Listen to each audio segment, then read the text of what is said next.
Oh, happy day! It's Oberon Solo Slime Rancher. We're in an adorable, like, moss-covered placey thing. This placey thing is a word, and it is full of cats.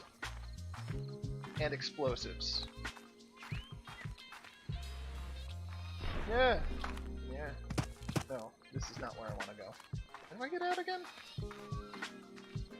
Curses and grass. No. And I'm full up. Okay, that's the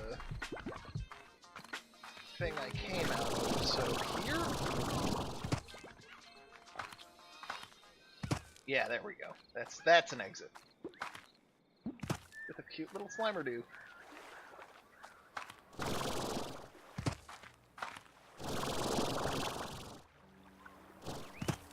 There we go. So yeah, we were talking about BESM. We have been for a while now. And I was on, oh, these guys are angry.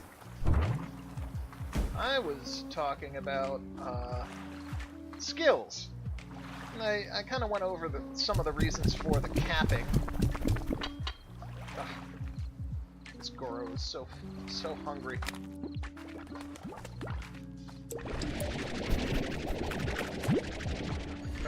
Yeah. I went over some of the reasons why to flip the script, treat it like Thaco, and just go away with it, do away with it, and call it attack bonus, basically. What I didn't hit yet was the actual skills and how damn broad they are. Now, this is assuming that skills you're going to operate your skills like I recommend you operate your abilities, which is to just give them things that are not necessarily in that list that will call upon the things in that list. So, instead of... Some of them are ridiculously specific, like breath control, or cultural studies, or whatever it is. And obviously they're meant for specific types of games. Not dealing on that. But, if you get much more specific, like in the case of our earlier example of the best damn warp drive engineer,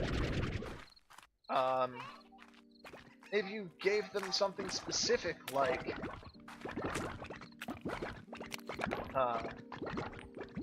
well, so first you can call it a general. You could go engineering : warp drive, great. Then the warp drive gets an extra hit for it. Or you can just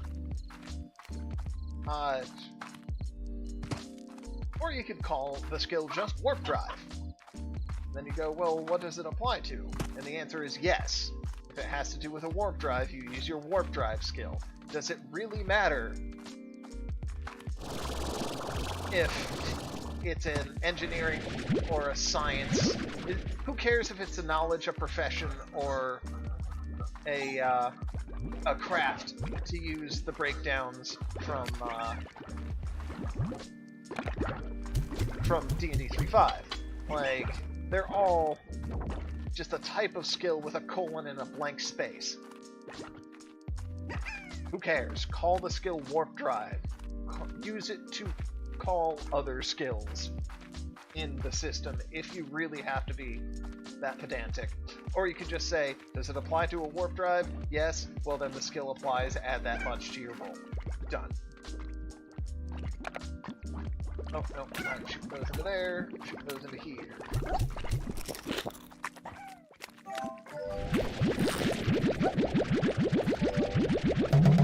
Damn it. Build up.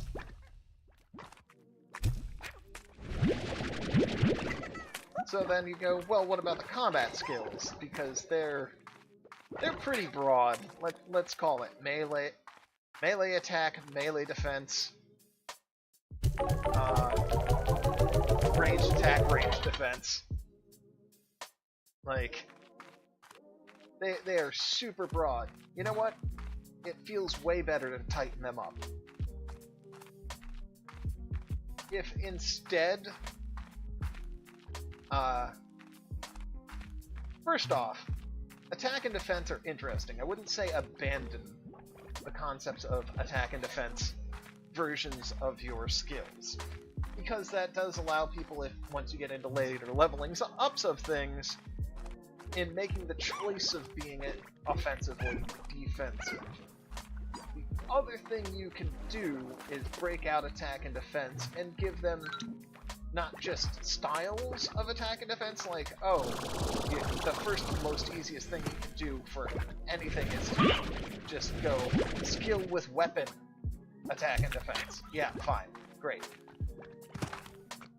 But you could also do something like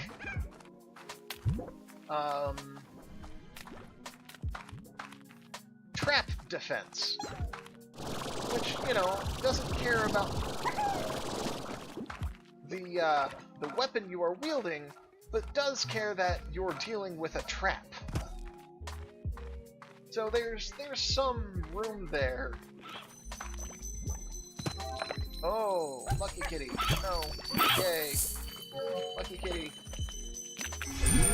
There's room there for playing. That is totally worth looking at. So I wouldn't necessarily recommend removing them entirely, but I would say for most combat skills, for most general characters, you don't need to split attack and defense if they don't specifically want to have a heightened attack or defense. And you can also give attributes like the previously stated heightened attack and defense that kind of fill that gap without having to be skills anyway. Other thing you need to know is that in BESM, attack and defense happens on two derived stats. They are your attack combat value and your defense combat value. It's great. Usually, what it is it's your body, mind, and soul summed up, divide by 3. So the average of your body, mind, and soul. Truncate, do not round up, please. And in general, with ACV and DCV, they're very durable stats, very hard to move because you have to level them up. You have to level 3 different stats up to gain a point in one.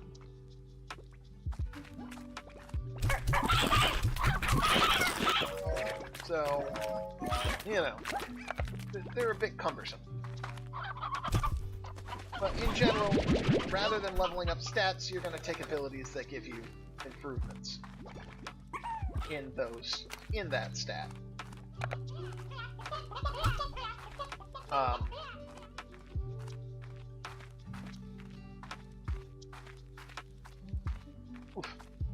There we go. So you have these big honkin' derived stats that are kind of a pain in the butt.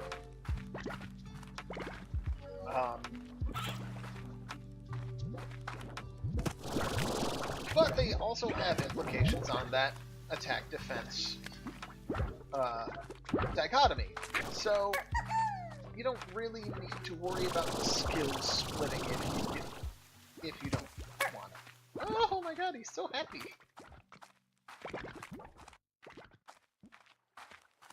But in general, if you bust out based on either weapon or attack style, like I run a kung fu game where everyone had styles to select, saying this is the mode I'm fighting, and then they'd have their attack skills or their combat skills based on each different style had its own combat skill. And they had acceptable weapons, acceptable special moves, because I mean it's Kung Fu bullshit campaign. So you want to have my secret technique, but then you also want to be able to restrict it. So You know, you can't use this technique in this style, yada yada yada. It became really interesting, and everyone ended up with fighting, literally characters from fighting games almost by the end, because they all had their own techniques and a few styles, some rules and how they interacted. But that aside, it allowed you to gain specific skill in that style and everything that was considered acceptable within that style, which is a great way of kind of clumping them together without getting too fine, like with just saying, oh, katanas. This attack and defense skill is good only for katanas. That's not a great feeling. But you can have styles, you can say, you can type of weapon, like slashing, piercing, bludgeoning, yada yada, if you want to go the D&D route with it. You could do the other thing where it's just, oh, these are common weapons, uncommon weapons, and rare weapons are individual, much like the other end of D&D.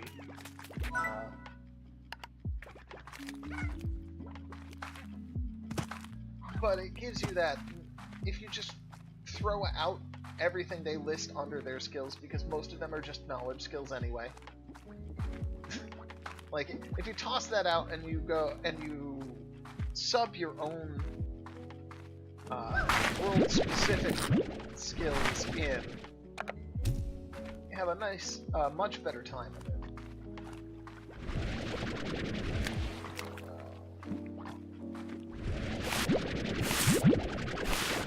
Is this everything that guy needed? Probably. It's definitely the wrong quantities, I just want to make sure I'm collecting the right shut. Yeah, it becomes very flexible when you start subbing skills for in-world collections of things rather than just the generic BESM. I feel like that's partly their intention, was making things so generic that you could make any story with it. But I think that's also kind of the weakness, is that there isn't a lot of implied flavor. They've done better in the version 3 release. Sadly, there's not a lot of those copies of books around, because BESM 3 was released months before, what is it? Wow, it's not Defenders of the Ancient, that's different. Guardians of Order, there it is. Like a few months before Guardians of Order went under. So they are no longer around. I'm sure there is some spiritual successor in the market, and it may just be all the people that have flipped now to Fudge and Fate, but I don't need those, I just need my strawberries to come in. What am I doing? Right.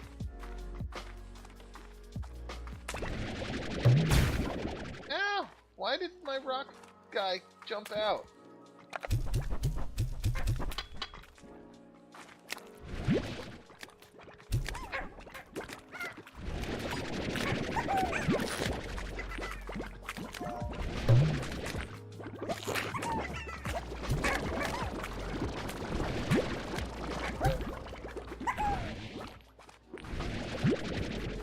Right.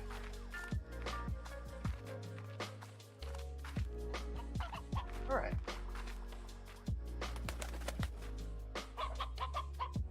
What?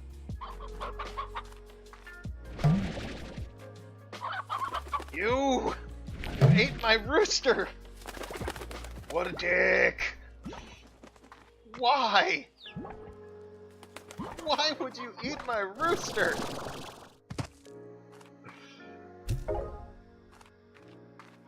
Alright.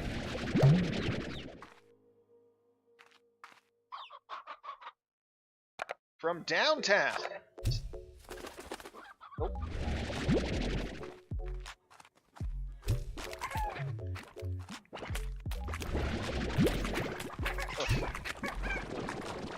I definitely got distracted by the actual game. Whoops. I will be right back.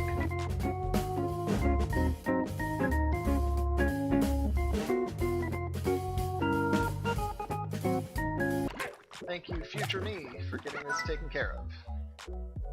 And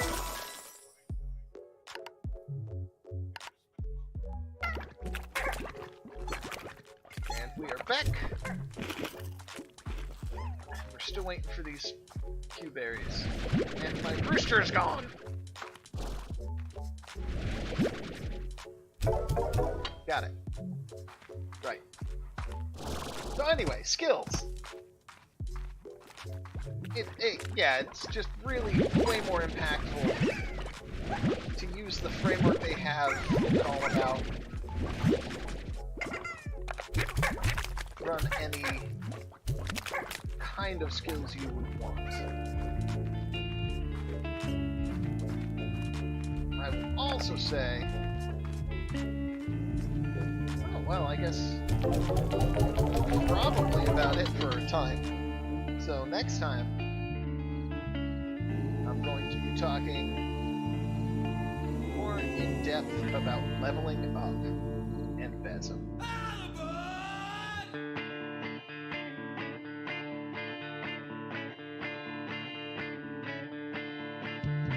The wind howled at the washboard, sleeping underneath